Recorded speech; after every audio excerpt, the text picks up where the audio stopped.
Shalom, perkenalkan nama saya Clever Responsore Mendreva dengan NIM 2201058. Shalom, perkenalkan nama saya Anastasia Selabeldia Karnia Saragina Pitu dengan nomor induk mahasiswa 2201050.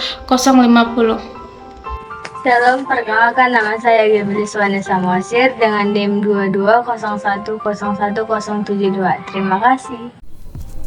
Oke, pertama-tama saya akan menjelaskan tentang pengertian pendidikan. Pendidikan merupakan suatu proses yang sangat penting untuk meningkatkan kecerdasan, keterampilan, mempertinggi budi pekerti, memperkuat kepribadian, dan mempertebal semangat kebersamaan agar dapat membangun diri sendiri dan bersama-sama membangun bangsa. Pendidikan adalah sesuatu kebutuhan yang harus dipenuhi oleh setiap individu. Pendidikan tidak terlepas dari segala aktivitas yang dilakukan oleh manusia baik dalam kondisi apapun. Manusia tidak dapat menolak efek dari penerapan pendidikan dalam sehari-hari. Pendidikan dibagi menjadi tiga, yaitu pendidikan formal, pendidikan informal, dan pendidikan non-formal. Pendidikan formal terdiri dari SD hingga perguruan tinggi. Kalau pendidikan informal adalah jenis pendidikan atau pelatihan yang terdapat dalam keluarga atau masyarakat yang diselenggarakan tanpa ada organisasi tertentu. Pendidikan non-formal adalah segala bentuk pendidikan yang diberikan secara terorganisasi tetapi di luar wadah pendidikan formal. Selanjutnya itu adalah pemerataan pendidikan. Masalah pemerataan pendidikan adalah persoalan bagaimana sistem pendidikan dapat menyediakan kesempatan yang seluas-luasnya kepada seluruh warga negara untuk memperoleh pendidikan.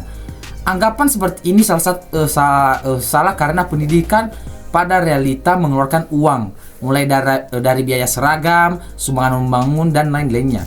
Jika hendak dicermati, maka persoalan pemerataan pendidikan setidaknya disebabkan oleh perbedaan tingkat tinggi sosial ekonomi masyarakat, perbedaan fasilitas pendidikan, sebaran sekolah tidak merata, nilai masuk sekolah dengan standar tinggi, rayonisasi, yang paling utama dalam permasalahan Indonesia yaitu adalah tingkat ekonomi.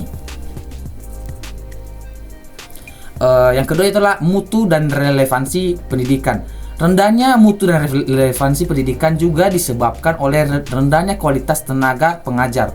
Penilaian dapat dilihat dari kualifikasi belajar yang dapat dicapai oleh guru dan dosen tersebut dibanding negara berkembang lainnya. Maka kualitas tenaga mengajar pendidikan di Indonesia memiliki masalah yang sangat mendasar. Nah, itulah sebabnya seorang tenaga pengajar harus mengedepankan kreativitas agar mendapatkan mutu yang baik dan mempengaruhi positif terhadap rangkaian pembelajaran. Jadi, hal ini akan mempengaruhi juga terdapat kecepatan daya tangkap suatu ilmu yang dicerna oleh peserta didik selama proses pembelajaran. Relevansi pendidikan bisa dilihat dari tiga indikator, yakni kemitraan dan dunia usaha dan dunia industri, atau kalau bisa disingkat itu DUDI. Kalau dalam dunia industri dan dunia usaha ini yang belum optimal, yang belum berbasis masyarakat dan potensi daerah, serta kecakapan hidup atau life skill yang dihasilkan belum optimal. Hal tersebut menyebabkan output pendidikan hanya melahirkan generasi penyumbang angka dan pengangguran, lulusan yang tidak rigid atau kaku, tidak adaptif, tidak peka terhadap permasalahan sosial, serta pemahaman yang tidak kontekstual.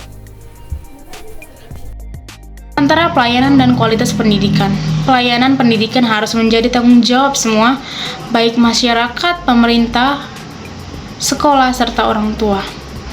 Pelayanan harus menjadi terintegritas dalam pengelolaan pendidikan pusat dan daerah, karena setiap pengelolaan pendidikan memiliki tanggung jawab terbaik bagi pelanggan pendidikan atau siswa, orang tua, masyarakat, atau dunia usaha dan sebagainya. Pengelolaan pendidikan di masa lampau terlalu berlebihan penekanannya pada aspek kognitif, mengabaikan dimensi-dimensi lainnya sehingga buahnya melahirkan generasi yang mengidap split personality. Mutu pendidikan dipermasalahkan jika hasil pendidikan tidak sesuai dengan yang diharapkan atau gagal melahirkan lulusan atau SDM yang siap berkompetensi di dunia global. Masalah mutu pendidikan juga mencakup masalah pemerataan mutu pendidikan. Poin berikutnya D. Masalah pendanaan nasional minimal sebesar 20% diambil dari anggaran pendapatan dan belanja negara. Anggaran pendapatan dan belanja daerah, pengelolaan dana tersebut harus sesuai dengan fungsi dan tujuan pendidikan, sehingga akuntabilitas dan efisiensinya dapat bertanggungjawabkan kepada masyarakat, bukan sebaliknya terjadi kebocoran di berbagai bidang pendidikan. Pendanaan harus diimplementasikan sesuai dengan amanah Undang-Undang Dasar 45 Pasal 31 Ayat 4 yang menjelaskan bahwa anggaran penyelenggara pendidikan harus diimplementasikan sesuai dengan amanah Undang-Undang Dasar. Menjelaskan bahwa anggaran penyelenggaraan pendidikan nasional minimal sebesar 20% diambil dari anggaran pendapatan dan belanja negara. Anggaran pendapatan belanja negara atau APBD. Poin berikutnya E. Efisiensi dan efektivitas pendidikan. Pelaksanaan proses pendidikan yang efisien adalah apabila pendayagunaan sumber daya seperti waktu, tenaga, dan biaya tepat sasaran dengan lulusan dan produktivitas pendidikan yang normal. Pada saat sekarang ini, pelaksanaan pendidikan di Indonesia jauh dari efisien, di mana pemanfaatan segala sumber daya yang ada tidak menghasilkan lulusan yang diharapkan.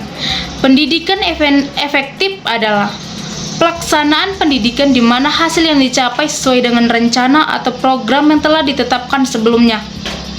Jika rencana belajar yang telah dibuat oleh dosen dan guru tidak terlaksana dengan sempurna, maka pelaksanaan pendidikan tersebut tidak efektif.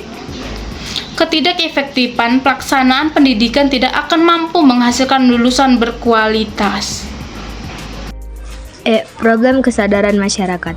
Problem kesadaran masyarakat Indonesia yang belum mencapai tahapan kesadaran kritis. Setiap kasus yang terjadi selalu memposisikan masyarakat bawah sebagai yang tertindas, namun mereka tidak kuasa melawan penindasan itu. Dalam istilahnya Paulo Freire, mereka telah tenggelam dalam budaya bisu. Faktor pendukung dari permasalahan pendidikan di Indonesia yaitu yang pertama iptek, peningkatan dan pengembangan SDM serta teknologi dalam mempersiapkan penerus suatu bangsa dilaksanakan melalui pembelajaran di sekolah. Penemuan teknologi baru di dalam dunia pendidikan menuntun Indonesia menuju melakukan reformasi dalam bidang pendidikan. Pelaksanaan reformasi tidaklah mudah. Hal ini sangat menuntut kesiapan SDM Indonesia untuk menjalankannya. 2. Laju pertumbuhan penduduk. Laju pertumbuhan yang sangat pesat akan berpengaruh terhadap masalah pemerataan serta mutu dan relevansi pendidikan. Pertumbuhan penduduk akan berdampak pada jumlah peserta didik. Semakin besar jumlah peserta didik, maka semakin banyak dibutuhkan sekolah-sekolah untuk menanganinya. 3. Permasalahan pembelajaran. Pada saat sekarang ini, kegiatan pembelajaran yang dilakukan cenderung pasif, di mana seorang pendidik selalu menempatkan dirinya sebagai seorang yang serba tahu. Hal itu akan menimbulkan kejengahan terhadap peserta didik, sehingga pembelajaran yang dilakukan menjadi tidak menarik dan cenderung membosankan. Yang terakhir yaitu kesimpulan, dalam usaha pemerataan pendidikan diperlukan pengawasan yang serius oleh pemerintah. Selain itu, perluasan kesempatan belajar pada jenjang pendidikan tinggi merupakan kebijaksanaan yang penting dalam usaha pemerataan pendidikan. Pendidikan dalam usaha pengendalian laju pertumbuhan penduduk sangat diperlukan. Pelaksanaan program ini dapat ditingkatkan dengan mengampanyekan program KBI dengan sebaik-baiknya hingga pelosok negeri ini. Pelaksanaan program belajar dan mengajar dengan inovasi baru perlu diterapkan. Hal ini dilakukan karena cara dan sistem pengajaran lama tidak dapat diterapkan lagi. Peningkatan mutu pendidikan akan dapat terlaksana jika kemampuan dan profesionalisme pendidik dapat ditingkatkan.